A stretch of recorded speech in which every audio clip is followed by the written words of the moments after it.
The silence within the Aguiar mansion was a commodity more valuable, and yet more elusive, than any jewel in the family's vast collection. It was an irony not lost on anyone who resided within its marble walls, especially not on billionaire Hector Aguiar, whose fortune seemed powerless against the incessant cries of his twin daughters, Luna and Aurora.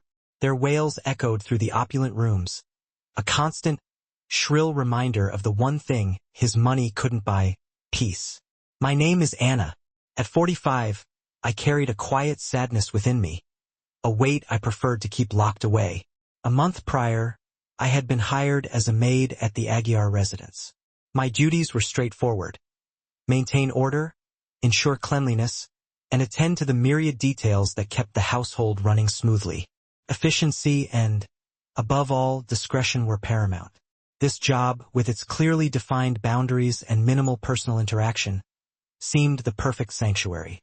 The twins were only 6 months old, tiny porcelain dolls with identical, startlingly blue eyes that seemed to hold centuries of sorrow. Their cries were unlike those of normal infants. It wasn't simple hunger, diaper rash, or colic. It was a piercing, unending lament, a scream that appeared to originate from the very depths of their souls, leaving even the most seasoned nannies and renowned pediatricians baffled and exhausted. Hector Aguiar, a man accustomed to manipulating the world to his advantage through spreadsheets and ruthless acquisitions, found himself facing an opponent he couldn't conquer. He imported state-of-the-art cribs from Germany, engaged sleep consultants from the sunny shores of California, and installed sophisticated white noise systems designed to replicate everything from the comforting sounds of the womb to the gentle rustling of a tropical forest. Yet nothing worked. His wealth could purchase technology, but it couldn't procure serenity. His wife, Veronica, a woman of striking beauty and innate elegance, drifted through the house like a specter. The dark circles beneath her eyes were a testament to countless sleepless nights. A vast chasm separated her from her daughters, a bridge she seemed unable to cross, paralyzed by exhaustion and a profound sadness that I, observing from a distance, recognized all too well. I made it a point to avoid the nursery. It was a personal rule, a form of self-preservation. The sound of those relentless cries reopened an old wound, stirred memories of a room too quiet in my own past. For I, too, was a mother. My son, my sweet Miguel, had been born with a rare and debilitating condition, a disease that condemned him to a life of constant pain and discomfort. The doctors offered no solace, no answers. For 11 agonizing months, Miguel cried. He cried with the same raw, unyielding intensity as Hector Aguiar's daughters. And in my despair and boundless love, I had learned to decipher his unique language. I learned that not every cry was a demand. Sometimes it was simply an overflow of pain, a release. I learned to distinguish the cry of agony from the cry of fear, the wail of loneliness from the shriek of overstimulation. I learned to hear the unspoken needs that lay beneath the surface of the sound. And eventually I learned how to soothe him. I developed my own unique method, a carefully orchestrated symphony of touches, scents, and sounds that created a protective bubble of peace around my precious boy.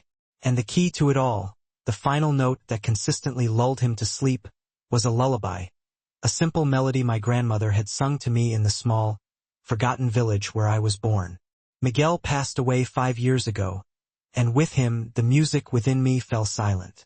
My job at the Aguiar residence was my attempt at a fresh start, my endeavor to live in silence, until that fateful night. The storm raging outside seemed to mirror the turmoil within the mansion. It was 2 a.m. The night nanny, the third that month, had resigned irrevocably at 10 p.m., claiming that the house was haunted by sorrowful angels. Hector and Veronica were alone with their daughters, and their cries had escalated to a deafening volume that threatened to shatter the very foundations of the house. I was finishing cleaning the kitchen, my shift long over, but I couldn't bring myself to venture out into the torrential downpour. That's when I overheard their argument, their voices seeping through the slightly ajar pantry door. "I can't take it anymore, Hector. I simply can't." Veronica sobbed, her voice laced with desperation. "There's something terribly wrong with them, or with me. I I just can't. Don't say that, Veronica. Hector's voice was firm, yet underscored by a note of raw desperation. I'll call Dr. Evans in Boston. There has to be an explanation. A medication. A surgery. A medication. A surgery. He was still trying to fix his daughters as if they were malfunctioning machines, intricate contraptions that simply needed the right adjustment. It was at that precise moment that everything shifted within me. My heart, which I had so diligently guarded against feeling, broke open. It broke for the two innocent little girls who were so profoundly misunderstood. It broke for their parents, lost in their labyrinth of privilege and powerlessness. And it broke for myself, hearing the haunting echo of my own painful past. I abandoned the dishcloth on the counter. My legs moved of their own accord, carrying me down the silent hallway towards the epicenter of the storm, the children's room. The door was slightly open. I hesitated. This was a boundary I had sworn not to cross. It was an intrusion, a risk to my job, my carefully cultivated invisibility. But then, one of the cries caught in the little girl's throat, transforming into a scream of sheer, unadulterated panic, and the mother within me obliterated the maid. I knocked softly on the door. Hector opened it, his face a mask of utter exhaustion. He stared at me blankly. Anna? What is it? Veronica sat slumped in an armchair, her face buried in her hands, rocking back and forth in despair. The two girls lay in their technologically advanced cribs, their tiny bodies rigid with tension, their faces flushed and wet with tears. Sir, madam. My voice was soft, almost a whisper. Forgive me for intruding, but could I try something? They looked at me as if I were insane. Try what? The best specialist in the country was here just yesterday. What do you possibly think you can do? The contempt in his voice was subtle, but undeniable. What could a mere maid offer that science and money had failed to provide? But then Veronica lifted her head. There was no scorn in her eyes, only an emptiness so vast that even the smallest sliver of hope was welcome. Let her, Hector. What do we have to lose? They saw a problem that needed to be solved. I saw two souls crying out for help. Hector stepped away from the door, a gesture of defeat. I entered the room. The air was thick, heavy with despair. I ignored the sophisticated heart monitors, the star-projecting mobile, the lavender diffusers. I approached the cribs and simply observed the two girls for a long, silent moment. Their cries, though similar in their intensity, were not identical. Luna's was high-pitched, angry, a fierce protest against the world. Aurora's was deeper, a heartbreaking wail, the very sound of profound loneliness. They didn't need more stimulation, more technology. They needed less. They needed silence, a safe haven. Science had failed. Money had failed. Perhaps it was time to try something that couldn't be bought. Excuse me? I asked, and before they could object, I gently picked Luna up. She stiffened in my arms, her little body as rigid as a board. I didn't cradle her like a typical baby. Instead, I held her firmly against my chest, one hand providing solid support beneath her bottom, the other wrapped securely around her torso, gently restraining her flailing arms. It was the containment hug I had created for Miguel. A hug that didn't coddle, but rather conveyed, I'm here. You're safe. The world won't tear you apart. I did the same with Aurora, cradling her in my other arm, holding them both close. Their crying didn't cease entirely, but the frantic hysteria subsided, lessened by a notch. They felt the firmness, the security. Hector and Veronica stared at me, astonished. I closed my eyes. I took a deep breath and searched within myself for the place where I had stored my pain, my love, my music. I thought of my Miguel, the warmth of his small body, the comforting scent of his hair, and then I began to sing. What happened next would be forever etched in the memories of everyone in that house. The melody that flowed from my lips was simple, unadorned. An old lullaby from my homeland, with words about a paper boat sailing on a moonlit river. I didn't sing loudly, nor with any artifice. I sang in a low, gentle tone, almost a hum, that vibrated from my chest, resonating within their tiny bodies. and I sang with the raw, unfiltered emotion of a mother singing to her son, who was no longer with her. I sang with longing, with the unwavering love that time and death could never diminish. The effect was immediate, almost magical. Luna's piercing cry softened into a whimper. Her body, previously taut with tension, relaxed against mine. Aurora's wail quieted, replaced by a deep, shuddering sigh. Her small, clenched fists slowly unfurled. I continued to sing, pacing slowly around the room. With each turn, the tension in the air dissipated. With each note, peace seemed to seep through the cracks in the walls. Hector and Veronica stood paralyzed near the door, their mouths slightly agape, witnessing what seemed like a miracle. The two girls' eyelids began to droop. Their eyes, previously wide with panic, focused on mine for a fleeting moment. And then, for the first time in their short, tumultuous lives, Luna and Aurora, the twins who couldn't sleep, surrendered. Together, they drifted off into a deep, peaceful slumber in my arms. The silence that followed was the loudest sound I had ever heard. It was dense, sacred, a silence worth more than Hector Aguiar's entire fortune. I placed them with infinite care in their cribs. They didn't even stir. Their little faces were finally serene. I turned to face the couple. Both of them had tears streaming down their cheeks.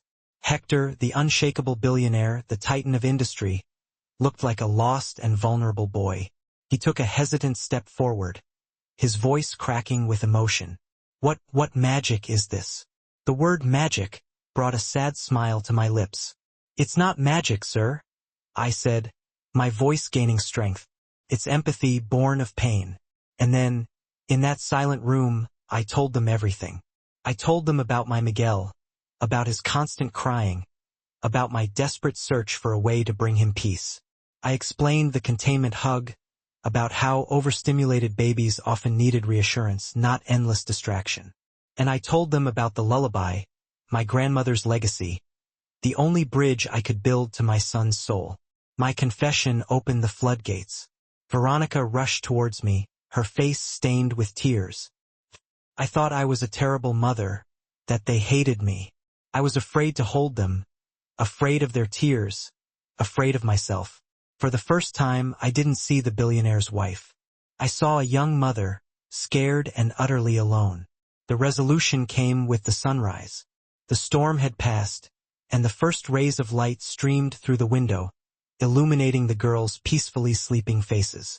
Hector Aguiar looked at me with a newfound respect in his eyes, a respect that had nothing to do with my position, but everything to do with my shared humanity. Anna, he said, his voice thick with emotion, I don't know how to repay you for this. Ask for anything. A raise, triple your salary, a house. Just say the word. I nodded. What I did is priceless, sir, and so is your daughter's peace. I'll accept the nanny position if you offer it, but on one condition. Anything, he replied without hesitation. I won't just take care of them. I'll teach you to do the same, to listen, to understand, to sing. What your daughters need isn't a nanny. It's their parents. And so began a new chapter in the Aguiar mansion. The crying didn't vanish completely, but it ceased to be a monster. It became a conversation. I taught Veronica to trust her instincts, to find her own voice, to sing the lullaby. I taught Hector to put down his cell phone and learn the art of simply holding his daughter against his chest, feeling her breath, offering silent reassurance. I discovered that by healing this family, I was also healing myself. Every time I sang to Luna and Aurora, it was as if I were singing to my Miguel, keeping his memory alive. The song, which for so long had been a symbol of my loss, transformed into a symbol of legacy. My love for my son didn't die with him. It simply transformed, finding new purpose. Months later, the house is different. The twins' laughter echoes through the hallways. Often, my role is simply to observe from a distance as Veronica lovingly puts her daughters to bed, or as Hector whispers fantastical stories to them. The billionaire had learned that the most precious things in life, a mother's intuition, genuine connection, unwavering empathy, are not commodities to be bought or traded. They are learned, sometimes through the most painful experiences, and other times with the unexpected guidance of the most unlikely person. A woman who had to lose everything to understand the profound value of a simple, healing silence. Did you enjoy the story? Share your thoughts in the comments below and tell us which city you're listening from. Don't forget to like the video and subscribe to our channel so we can build a community that shares inspiring stories together. Thank you so much for watching.